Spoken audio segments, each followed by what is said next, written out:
When we think of Napoleon Bonaparte, the images that come to mind are those of a fearless general, a master strategist, and a man who reshaped Europe with his ambition and military genius.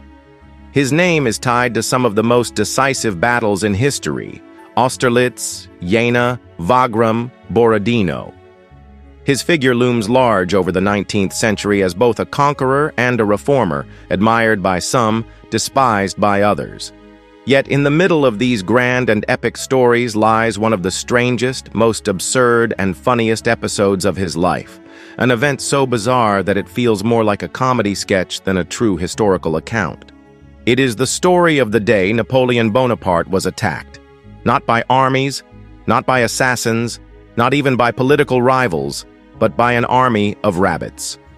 The event took place in July of 1807, shortly after Napoleon had signed the Treaty of Tilsit. At that moment in history, he was at the height of his power. France had defeated Prussia and humbled Russia, and for the time being, peace was secured in Europe.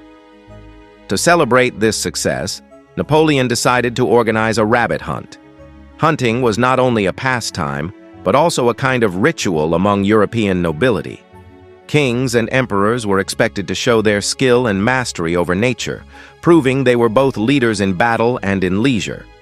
Napoleon, who wanted to embody the role of an emperor in every sense, was eager to stage such a hunt, partly for entertainment, partly to affirm his prestige. The responsibility of preparing this grand hunt fell to his chief of staff, Alexandre Berthier. Berthier was a competent military organizer, a man who could orchestrate the movements of thousands of troops with precision. Surely arranging a simple rabbit hunt seemed like a trivial task compared to the logistical demands of war. But in his eagerness to please Napoleon, Berthier made a crucial mistake that would transform the event into an unforgettable fiasco. Instead of gathering wild rabbits, Berthier decided it would be easier and more reliable to purchase domesticated ones. After all, wild rabbits could be unpredictable. They might be scarce in number or too fast for an enjoyable hunt. Domesticated rabbits, on the other hand, could be collected in large quantities and released at the right moment, guaranteeing that Napoleon and his officers would have plenty of targets. So Berthier ordered several hundred, perhaps even up to 3,000 rabbits, depending on the account, from local farmers. He imagined the emperor would be delighted by the abundance of game, and the hunt would be a resounding success. On the day of the hunt, everything seemed ready. Napoleon, along with a group of his top generals and courtiers, gathered in high spirits. The fields stretched before them, the guns were prepared, and the cages filled with rabbits were brought forward. The emperor took his position, expecting a traditional aristocratic display of sport. But as soon as the cages were opened, something entirely unexpected happened.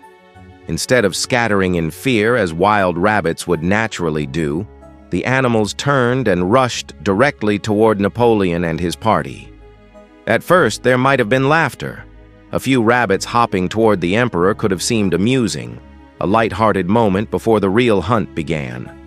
But quickly, the situation escalated into chaos. Waves of rabbits charged forward, hundreds of them bounding straight at the emperor and his entourage. They were not frightened. They were eager, determined, and relentless. Napoleon, to his shock, found himself the target of an advancing horde of furry creatures. Accounts describe the animals swarming over boots, tugging at coats, and leaping onto carriages. The Emperor of France, who had faced down the cannons of Europe, was now retreating from a relentless assault of rabbits. The explanation, of course, lies in Berthier's mistake. These rabbits were not wild, but tame, farm-raised animals accustomed to being fed by humans. To them, the sight of people did not signal danger. It signaled food. When the cages were opened, they did not think of escaping into the fields. Instead, they thought lunch had arrived. And so, rather than running away from Napoleon, they ran toward him, expecting to be fed. What resulted was not a dignified imperial hunt, but a farcical scene where the emperor and his generals had to flee from an army of hungry bunnies. Witnesses recalled the surreal image of Napoleon trying to brush the rabbits away, even retreating to his carriage as the animals pursued him. His staff attempted to scatter the creatures, but their sheer number overwhelmed the situation. Some of the rabbits, stubborn and fearless, even leapt into the carriages, as if determined not to let the emperor escape. Eventually, Napoleon had to admit defeat. The hunt was abandoned, and the emperor left the field, humiliated by an enemy no one could have foreseen. This incident, though small and almost comical, spread quickly as gossip. It was a stark contrast to the image Napoleon sought to cultivate as the invincible man of destiny. His victories and his leadership made him appear larger than life, almost mythical, but here he was, undone by a logistical oversight and an army of rabbits. For his enemies, the story became a source of mockery, proof that even the great Napoleon could be humbled by something as ridiculous as a horde of tame animals. For historians, the tale remains one of the most curious anecdotes of the Napoleonic era, a reminder that history is not only shaped by grand battles and treaties, but also by moments of absurdity and comedy. The rabbit hunt fiasco might sound like nothing more than a funny anecdote, but when placed within the larger context of Napoleon's life and career, it becomes something much more meaningful. It illustrates the tension between image and reality, between the myth Napoleon wanted to create around himself and the unpredictable absurdities of everyday life that even an emperor could not control. For Napoleon, every action was a performance.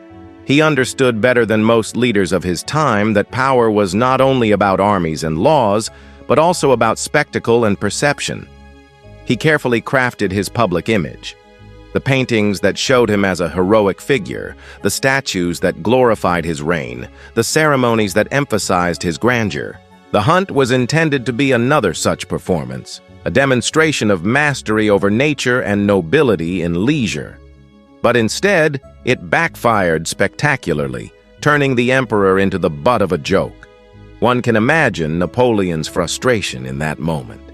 Here was a man who had faced down Austrian and Russian armies, who had orchestrated military maneuvers of genius, who was feared across Europe for his ability to topple kingdoms. And yet, he was powerless against a swarm of bunnies. The absurdity must have been intolerable to his pride. We often forget that leaders, no matter how powerful, are human beings with egos, insecurities, and tempers. For someone like Napoleon, whose sense of destiny was almost theatrical, being embarrassed in such a ridiculous way would have been infuriating. The role of Alexandre Berthier in the disaster is also worth reflecting upon. Berthier was one of Napoleon's most trusted marshals, a man of remarkable organizational skill. He had helped design and execute some of Napoleon's greatest campaigns, ensuring that armies moved with efficiency and precision. Yet here, in the relatively simple task of organizing a leisure event, he miscalculated. Perhaps it was his eagerness to please the emperor that led him to cut corners. Or perhaps it was simply a failure to understand the difference between wild and domesticated rabbits. In any case, his decision to purchase tame animals changed what should have been a controlled, noble spectacle into a scene of chaos and comedy. It serves as a reminder that even the most competent individuals can make laughable mistakes, and that history is often shaped not only by genius but also by folly. There is also a symbolic layer to this story. Napoleon's reign was marked by his attempt to control everything around him: politics, society, even nature. His legal reforms sought to codify and systematize life in France. His campaigns sought to redraw the maps of Europe. His propaganda sought to shape how people thought of him and his rule. Yet the rabbit hunt showed that not everything could be controlled. The natural world, even in the form of farm-raised rabbits, had the power to disrupt his carefully constructed performance. It was as though the universe itself had staged a joke at his expense, reminding him and everyone else that even emperors are not immune to the ridiculous. Contemporaries who heard the story must have found it irresistible. In an era when Napoleon was feared and admired, when his name carried the weight of power, the image of him running from rabbits was too good to ignore. It humanized him in a way no propaganda could have anticipated. Gossip would have carried the tale far and wide, and even though it never undermined his political dominance, it surely lingered in the imagination of those who heard it. It is telling that centuries later, we still recall the event, not because of its historical importance, but because of its sheer absurdity. In the endless catalog of battles, treaties, and political maneuvers, the story of the rabbit stands out as unique, a reminder that history has a sense of humor. Another important detail is the timing of the hunt. The Treaty of Tilsit had just been signed, and Napoleon's prestige was at its highest. He had forced the Russian Tsar Alexander I into an alliance and reduced Prussia to a weakened state. His dominance on the continent was nearly complete. It was, in many ways, a moment of triumph for him. Yet right at this peak, he suffered one of his most humiliating personal defeats, not at the hands of kings or generals, but at the paws of creatures that could not even understand the concept of power. History has a way of balancing grandeur with farce. The higher a person climbs, the more striking the contrast when they are brought low, even by something small. The rabbit attack perfectly encapsulates this irony. It is worth asking why this story has survived. Many anecdotes from history are forgotten, yet this one continues to be retold. Part of the reason is that it reveals something universal. We all know the feeling of being embarrassed, of expecting success only to be met with failure. We all know what it is like to lose control of a situation. Seeing the mighty Napoleon experience that same feeling connects us to him in an unexpected way. It strips away the aura of invincibility and shows him as a man like any other, caught in a ridiculous predicament. That shared humanity makes the story memorable and relatable even 2 centuries later. Furthermore, the story resonates because it touches on the theme of hubris. Napoleon's life was, in many respects, a tale of ambition and overreach. His brilliance carried him to extraordinary heights, but his inability to recognize limits eventually led to his downfall. The rabbits, in a strange symbolic sense, foreshadowed that trajectory. They were a small reminder that not everything could be mastered, that control could slip away in the most unexpected ways. Later in his career, when he invaded Russia and overextended his empire, that lesson would return on a far grander and more devastating scale. The rabbits, comical as they were, offered a glimpse of the vulnerability beneath the emperor's confidence. Finally, the rabbit incident endures because it is simply entertaining. History can often feel heavy with wars, politics, and tragedies, but stories like this one bring a sense of levity. They remind us that even in the midst of serious times, absurdity is never far away. They also provide balance in the way we view great figures. Without these stories, we might only see Napoleon as a remote, almost mythical character. But with them, we see him as a man who, for all his achievements, once had to retreat from a field overrun with hungry bunnies. That image, once formed in the mind, is impossible to forget. After the rabbit fiasco, life and politics quickly moved on for Napoleon, and the incident never held any real weight compared to the enormous events of his era. Yet when we look back on it today, it provides a rare and precious glimpse into the lighter, stranger side of history. Leaders like Napoleon often seem untouchable in hindsight, their lives dominated by battles, treaties, and monumental decisions. But history is also made up of small, almost trivial episodes that reveal the personality of those at the center of it all. In this case, the rabbits remind us that even an emperor could not escape being the target of life's practical jokes. The incident also raises fascinating questions about how stories are remembered and retold. It is entirely possible that the event was exaggerated in later accounts, or that details were embellished to make it even more ridiculous. Some sources say there were a few hundred rabbits, others claim thousands. Some describe them simply rushing forward. Others paint a picture of them storming Napoleon's carriage as though they were a disciplined battalion.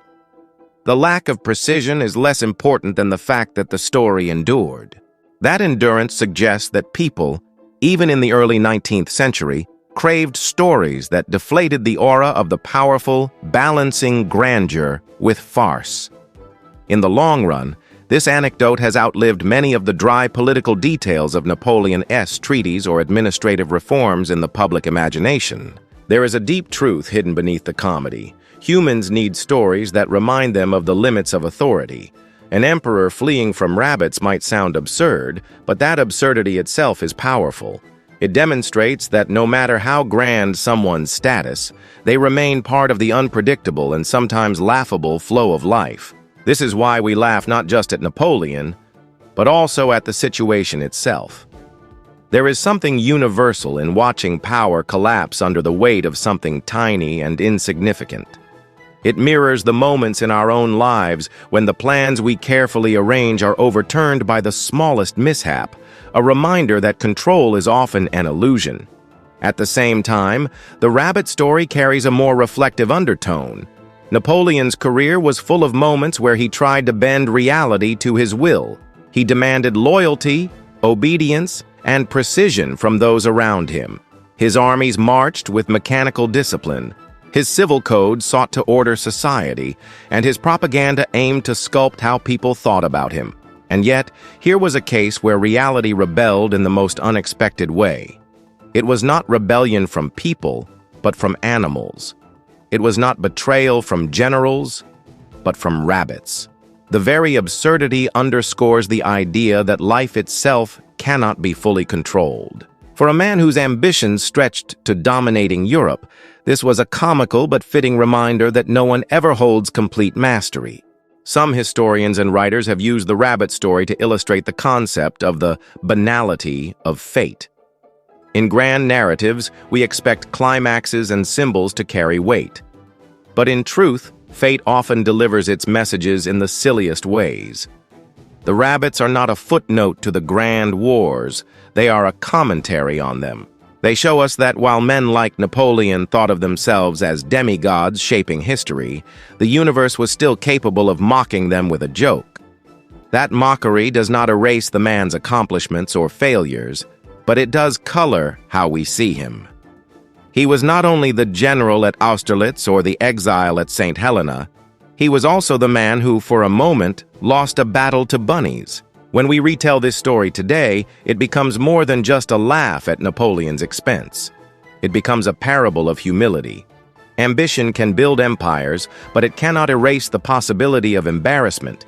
Power can command armies, but it cannot prevent absurdity. Pride can elevate a man to the rank of emperor, but it can also make his downfall, however small, infinitely more amusing to everyone watching. This balance between greatness and absurdity is what makes history so compelling. We remember not only the victories and defeats, but also the quirks and accidents that reveal character. In the end, Napoleon's encounter with the rabbits is a reminder that history is not a polished statue. It is a living story filled with ironies. For every Austerlitz, there is a rabbit hunt. For every grand speech, there is an awkward silence or a ridiculous mishap. The humanity of the past lies in this contrast. When we tell the story of Napoleon today, we might admire his genius, critique his ambition, or reflect on the consequences of his wars. But alongside all of that, we can also smile at the thought of him surrounded by rabbits, shooing them away, only to realize that this was a battle he could not win. That is why, more than 200 years later, the tale of Napoleon's rabbit attack still captivates us. It is not just because it is funny, but because it speaks to something universal. The mixture of power and vulnerability, grandeur and absurdity, pride and humiliation. It reminds us that behind every emperor or general is a human being, subject to the same ironies of fate as the rest of us. And in that sense, the rabbits have left a legacy every bit as enduring as Napoleon's battles, because they remind us that no matter how high we climb, life always has a way of humbling us.